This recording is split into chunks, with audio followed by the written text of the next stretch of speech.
from the perusal of the records and the submissions of the parties, we observe that the mandate of the arbitrator was extended by an agreement between the parties.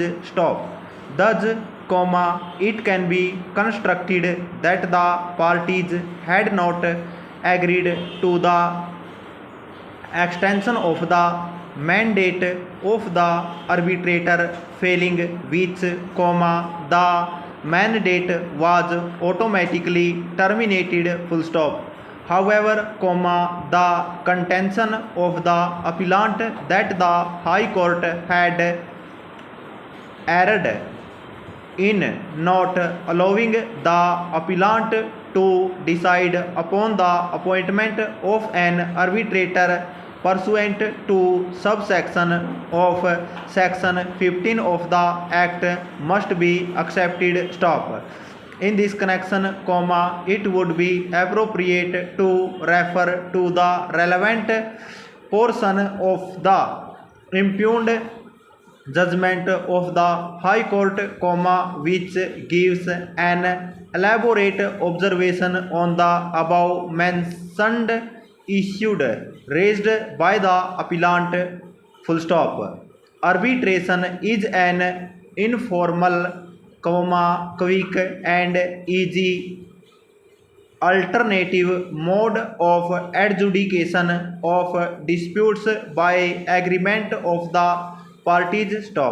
Court clause was invoked way back in May 1996 and almost 10 years have expired since then.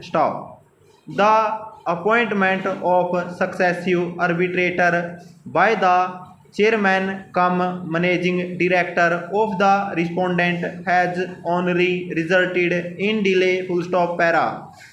When the mandate of an arbitrator is terminated on the ground of delay, the rules applicable to the appointment of the arbitrator are to apply to the appointment of a new arbitrator.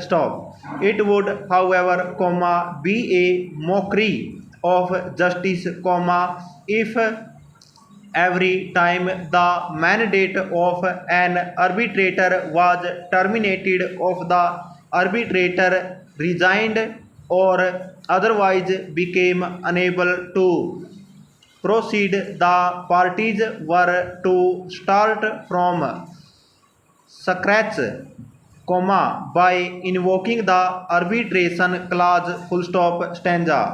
Once the mandate of the arbitrator terminates, the person required to appoint arbitrator is required to fill up the vacancy with utmost